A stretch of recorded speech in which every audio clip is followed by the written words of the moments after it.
Hi hello friends, ಹೇಗಿದ್ದೀರಾ? ನಾನು ನಿಮ್ಮ ಆರಾಮದನ್. ಫ್ರೆಂಡ್ಸ್, ಒಂದು ಕಡೆಗೆ ಖುಷಿ, ಇನ್ನೊಂದು ಕಡೆಗೆ ನಾನು ನಂಬರನ್ನೇ ಹಾಕಬಾರ್ದು ಅಂತ ಹೇಳಿಬಿಟ್ಟು ಡಿಸೈಡ್ ಮಾಡಿದ್ದೀನಿ. ಇನ್ನು ಯಾವುದೇ ಕಾರಣಕ್ಕೂ ನನ್ನ ಮೊಬೈಲ್ ನಂಬರನ್ನು ಹಾಕಲ್ಲ. ಜಸ್ಟ್ ಯಾಕಂತಂದರೆ ನಾವು ಒಂದು ಸಮಾಜ ಸೇವೆ, ಒಂದು ಜನಗಳಿಗೆ ಒಂದು ಅವೇರ್ನೆಸ್ ಅನ್ನೋದೊಂದು ಕ್ರಿಯೇಟ್ ಮಾಡ್ಬೇಕಂತಂದೇಳಿ ನಾವು ಈ ಫೀಲ್ಡ್ಗೆ ಬಂದಿರೋದು. ಬಟ್ ಜನ ಯಾವುದಂತ ಅಂದರೆ, ಒಂದು ಈ ಪುಕ್ಷೆಟ್ಟೆ ಸಿಕ್ಕೋದಕ್ಕೆ ಯಾವತ್ತೂ ವ್ಯಾಲ್ಯೂ ಇರಲ್ಲ ನೋಡಿ. ಯಾವುದೇ ಒಂದು ವಸ್ತು ಆಗಲಿ ನಿಮಗೆ ಫ್ರೀಯಾಗಿ ಸಿಗುತ್ತೆ ಅಂತಂದರೆ ಅದಕ್ಕೆ ಯಾವತ್ತೂ ವ್ಯಾಲ್ಯೂ ಇರಲ್ಲ. ಅದೇ ನೀವು ಅದಕ್ಕೆ 10 ರೂಪಾಯಿ ಕೊಟ್ಟು ತಗೊಳ್ತೀರಾ ಅಂತಂದರೆ, ಅದಕ್ಕೆ 10 ರೂಪಾಯಿ ಕೊಟ್ಟಿದ್ದೀನಪ್ಪ ಅನ್ನೋ ಒಂದು ವ್ಯಾಲ್ಯೂ ಇರುತ್ತೆ. ಇದು ನಮ್ಮ ಸಮಾಜದಲ್ಲಿ ಇರೋ ಅಂಥದ್ದು. ಯಾಕಂತಂದ್ರೆ ಎಷ್ಟು ದುರುಪಯೋಗ ಪಡಿಸ್ಕೊಳ್ತಾರೆ ಅಂತ ಅಂದ್ರೆ, ಒಬ್ಬ ಕೇಳಿದ್ದ, ನೀವು ಮೊನ್ನೆ ನೋಡಿದ್ರೋ ಇಲ್ಲೋ, ನನ್ಗೆ ವಾಟ್ಸಪ್ಪಲ್ಲಿ ಮೆಸೇಜ್ ಮಾಡಿದ್ದ, ಕಾಲ್ ರಿಸೀವ್ ಮಾಡದೆ ಇದ್ಮೇಲೆ ಏನು ಅರಿಯಕ್ ಹಾಕಿದೀಯಾ ಅಂತ ಕೇಳ್ದ ಒಬ್ಬ. ಯಾಕಂದ್ರೆ ಫ್ರೆಂಡ್ಸ್, ನಾನು ಬರೀ ಇದೊಂದೇ ಕೆಲಸ ಅಲ್ಲ, ನನಗೂ ಸುಮಾರು ಕೆಲಸಗಳಿರುತ್ತೆ. ನಾನು ಒಬ್ಬ ಬಿಲ್ಡರ್, ಮತ್ತೆ ವುಮೆನ್ ರೈಟ್ಸ್ ಮೆಂಬರ್. ಎಲ್ಲಿ ಯಾವ ಕಡೆಗೆ ಕೇಸುಗಳು ಇದಾಗ್ತಾ ಇರುತ್ತೆ ಅಲ್ಲಿ ಹೋಗ್ತಾ ಇರ್ತೀನಿ. ನನ್ನ ಕಡೆಯಿಂದ ಆಗೋ ಹೆಲ್ಪನ್ನು ಮಾಡ್ತಾ ಇರ್ತೀನಿ. ನಮ್ಮ KRS ಕಡೆಯಿಂದ ಆಗ್ಬೋದು, ಅಥವಾ RTI ಕಡೆಯಿಂದ ಆಗ್ಬೋದು, ವುಮೆನ್ ರೈಟ್ಸ್ ಕಡೆಯಿಂದ ಆಗ್ಬೋದು. ಯಾವುದೇ ಕೆಲಸಗಳು ಬಂದರೂ ಕೂಡ ನಾನು ಅಲ್ಲಿ ಆ ಪ್ರಾಬ್ಲಮನ್ನು ಸಾರ್ಟ್ ಔಟ್ ಮಾಡೋದಕ್ಕೆ ಅಂತ ಹೋಗ್ತಾ ಇರ್ತೀನಿ. ಆದರೆ ಈ ಥರ ಮಾತುಗಳ ಹಾಡಿದಾಗ ನಮಗೂ ಅನುಭವಿಸಿದ್ರೆ ಅನುಭವಿಸ್ಕೊಳ್ತಾರೆ ಅನ್ನೋ ಒಂದು ಇದನ್ನು ಬಂದುಬಿಡುತ್ತೆ. ಆ ಉದ್ದೇಶದಿಂದಲೇ ಇನ್ನು ನಂಬರ್ ಹಾಕಬಾರ್ದು.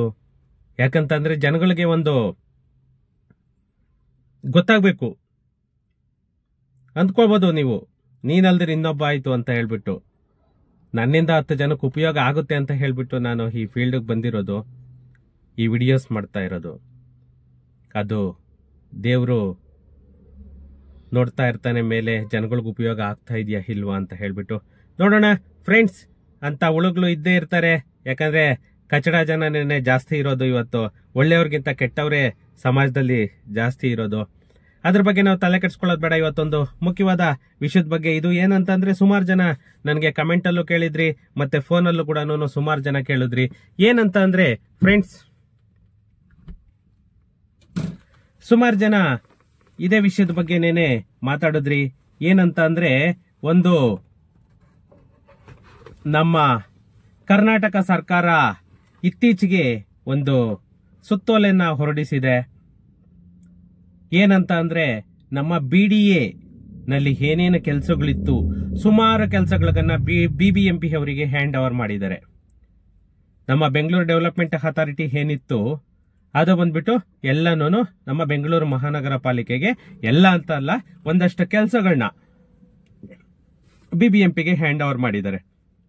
ಅದರಲ್ಲಿ ಮುಖ್ಯವಾಗಿ ನಿಮ್ಗೆ ಒಂದು BDA ಇಂದ ಏನು ಪ್ಲಾನ್ ಅಪ್ರೂವಲ್ ಅನ್ನೋದನ್ನ ಕೊಡ್ತಾ ಇದ್ರು, ಆ ಪ್ಲಾನ್ ಅಪ್ರೂವಲ್ ಕೂಡ BBMPಗೆ ಕೊಟ್ಟಿದ್ದಾರೆ. ಮತ್ತೆ ಕನ್ವರ್ಷನ್ ಮಾಡಬೇಕು, ಅಥವಾ ನಿಮ್ಗೆ ಲ್ಯಾಂಡ್ ಯಾವ್ದಾವ್ದು ರೆವೆನ್ಯೂ ಜಾಗಗಳಿರುತ್ತೆ, ಆ ರೆವೆನ್ಯೂ ಜಾಗಗಳನ್ನೆಲ್ಲಾನು ನಿಮ್ಗೆ ಕನ್ವರ್ಷನ್ ಮಾಡಬೇಕು, ಮತ್ತೆ ಪ್ಲಾನ್ ಅಪ್ರೂವಲ್ ಕೊಡಬೇಕು. ಅದೆಲ್ಲವನ್ನೂ, ಯಾಕಂದ್ರೆ ಅದು ನಾನು ಸುತ್ತೋಲೆನ ಹುಡುಕ್ತಾ ಇದ್ದೀನಿ, ಇನ್ನೂ ನನಗೆ ಸುತ್ತೋಲೆ ಅದು ಕೈಗೆ ಸಿಕ್ಕಿಲ್ಲ. ಅಧಿಕೃತವಾಗಿ ಆಲ್ರೆಡಿ ಅನೌನ್ಸ್ ಮಾಡಿದ್ದಾರೆ, ಬಟ್ ಇನ್ನೂ ಆ ಸರ್ಕ್ಯುಲರ್ ಅನ್ನೋದು ನನ್ನ ಕೈಗೆ ಸಿಕ್ಕಿಲ್ಲ. ಆ ಸರ್ಕ್ಯುಲರ್ ನನ್ನ ಕೈಗೆ ಸಿಕ್ಕಿದ ತಕ್ಷಣನೇ ನಾನು ಅದನ್ನ ಎಲ್ಲ ಕಡೆಗೂ ನಾನು ಶೇರ್ ಅನ್ನ ಮಾಡ್ತೀನಿ.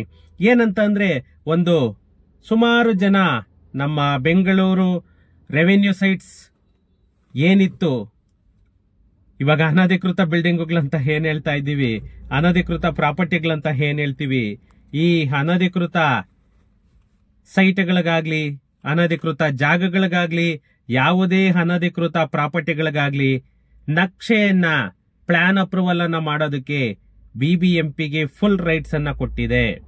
ಯಾವುದೇ ಸ್ವತ್ತಾಗಿರ್ಬೋದು ಅದಕ್ಕೆ ಪ್ಲಾನ್ ಅಪ್ರೂವಲ್ ಅನ್ನ ಕೊಡೋದಕ್ಕೆ. ಯಾಕಂದ್ರೆ ಇಷ್ಟು ದಿನ ಎಲ್ಲಾನು ಲೇಔಟ್ ಎಲ್ಲ ಮಾಡಬೇಕು ಅಂತ ಅಂದ್ರೆ ಫುಲ್ ಎಲ್ಲಾನು BDA ಇಂದಲೇನೆ ಇದ್ ಮಾಡ್ತಾ ಇದ್ರು.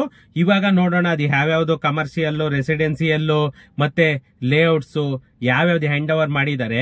ಆ ಸರ್ಕ್ಯುಲರ್ ಇದಾದ ತಕ್ಷಣನೇನೆ ನಿಮ್ಗೆ ಫುಲ್ ಪಿಕ್ಚರ್ ಅನ್ನ ನಾನು ಕೊಡ್ತೇನೆ. ಯಾಕಂತ ಅಂದ್ರೆ ಆಲ್ರೆಡಿ ಪ್ರತಿಯೊಂದು ಆಸ್ತಿಗಳ ಅನುಮೋದನೆ ಪ್ಲಾನ್ ಅಪ್ರೂವಲ್ ಅನ್ನೋದು ಏನಿದೆ, ಆ ಪ್ಲಾನ್ ಅಪ್ರೂವಲ್ ಅನ್ನ ಕೊಡೋದಕ್ಕೆ ಪೂರ್ತಿ ಅಧಿಕಾರನ್ನ BDA ಇಂದ BBMP ಅಧಿಕಾರಿಗಳಿಗೆ ಪೂರ್ತಿ ಅಧಿಕಾರನ್ನ ವರ್ಗಾಯಿಸಲಾಗಿದೆ.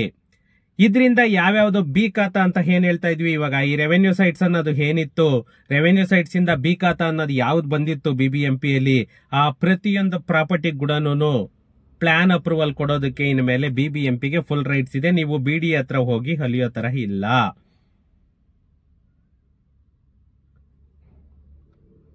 ಇದು ಒಂದು ನಿಜವಾಗೂ ಗುಡ್ ನ್ಯೂಸ್ ಅಂತಲೇನೆ ಹೇಳ್ಬೇಕು.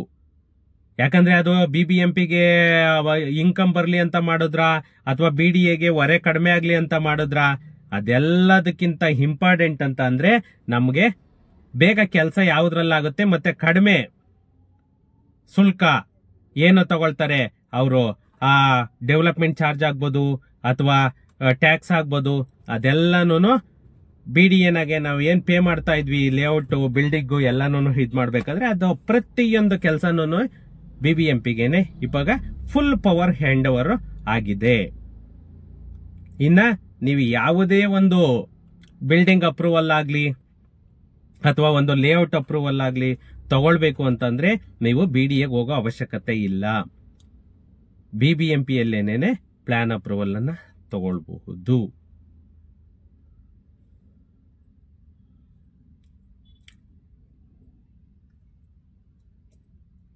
ಮತ್ತೆ ಇನ್ನೊಂದು ವಿಷಯ ಏನಂತ ಅಂದ್ರೆ, ಸುಮಾರು ಜನ ನನಗೆ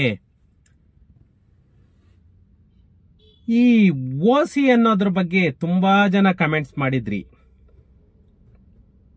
OC ಇಲ್ಲ ಅಂತ ಅಂದ್ರೆ ಸರ್ ಕರೆಂಟ್ ಫೆಸಿಲಿಟಿ ಕೊಡಲ್ವಂತೆ ಅಂತ ಹೇಳ್ಬಿಟ್ಟು. ಖಂಡಿತ ಫ್ರೆಂಡ್ಸ್, ಅದು ನಿಜಾನೇ. ಸುಮಾರು ಜನ ಏನ್ ಮಾಡ್ತಾ ಇದ್ರು ಅಂತ ಅಂದ್ರೆ, ಬಿಲ್ಡಿಂಗ್ ಇವಾಗ ಒಂದು ಕಮರ್ಷಿಯಲ್ ಬಿಲ್ಡಿಂಗ್ ಕಟ್ಟಬೇಕು, ಒಂದು ಅಪಾರ್ಟ್ಮೆಂಟ್ ಕಟ್ಟಬೇಕು ಅಂತಂದ್ರೆ ನಿಮ್ಗೆ ಆಕ್ಯುಪೇಷನ್ ಸರ್ಟಿಫಿಕೇಟ್ ಅವಶ್ಯಕತೆ ಇಲ್ಲ ಅನ್ಕೊಂಬೋದು, ಬಿಲ್ಡಿಂಗ್ ಕಟ್ಬಿಡೋದು. ನಮ್ಮನ್ನ ಯಾರು ಕೇಳ್ತಾರೆ ಬಿಡು ಅಂತ ಹೇಳ್ಬಿಟ್ಟು. ಇವಾಗ ಇದೇ ಉದ್ದೇಶಕ್ಕಾಗೇನೆ ಇವಾಗ BDA ಇಂದ BBMPಗೆ ಏನು ಪ್ಲಾನ್ ಅಪ್ರೂವಲ್ ಕೊಡೋದಕ್ಕೆ ಪವರ್ ಕೊಟ್ಟಿದ್ದಾರೆ. ಆ ಪ್ಲಾನ್ ಅಪ್ರೂವಲ್ ತಗೊಂಡಾದ್ಮೇಲೆ ನೀವು BBMPಯಲ್ಲೇನೆ OCಗೆ ಅಪ್ಲೈ ಮಾಡಬೇಕು.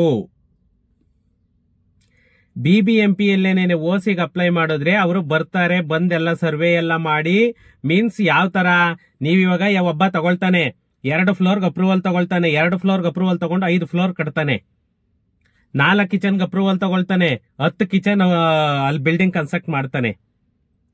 ಈ ತರ ತುಂಬಾನೇ ಇಲ್ಲಿಗಲ್ ಆಗ್ತಾ ಇತ್ತು.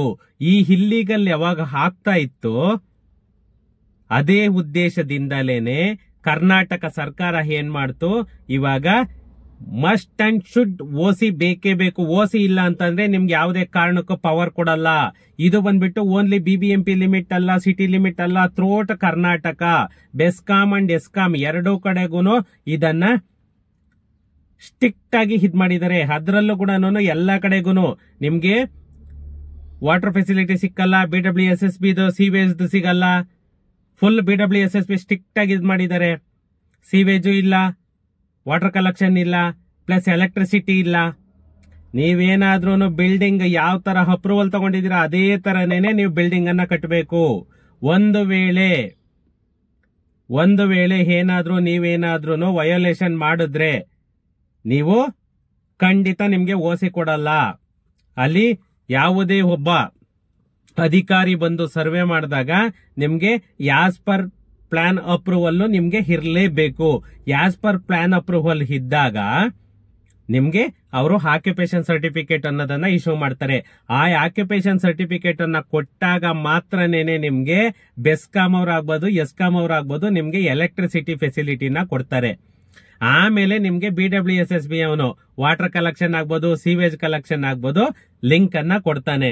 ಇಲ್ಲ ಅಂತಂದ್ರೆ ನಿಮ್ಗೆ ಯಾವುದೇ ಕಾರಣಕ್ಕೂ ಫೆಸಿಲಿಟಿ ಸಿಕ್ಕಲ್ಲ.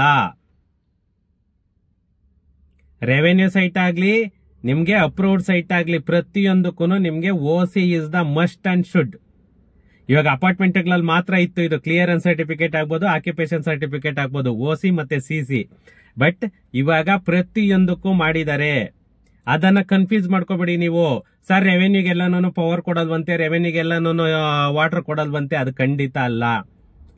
ನೀವು ಯಾವುದೇ ಬಿಲ್ಡಿಂಗ್ ಕಟ್ಟಬೇಕಂದ್ರೂ ಕೂಡ ನೀವು ರೂಲ್ಸ್ ಬ್ರೇಕ್ ಮಾಡದೆ, ವಯೋಲೇಷನ್ ಮಾಡದೆ, ನೀವು ಆಸ್ ಪರ್ ಪ್ಲಾನ್ ಪ್ರಕಾರ ನೀವು ಕಟ್ಟಿ, ನಿಮ್ಗೆ 100% OCನೂ ಸಿಗುತ್ತೆ, ಎಲೆಕ್ಟ್ರಿಸಿಟಿನೂ ಸಿಗುತ್ತೆ, ವಾಟರ್ ಫೆಸಿಲಿಟಿನೂ ಸಿಗುತ್ತೆ.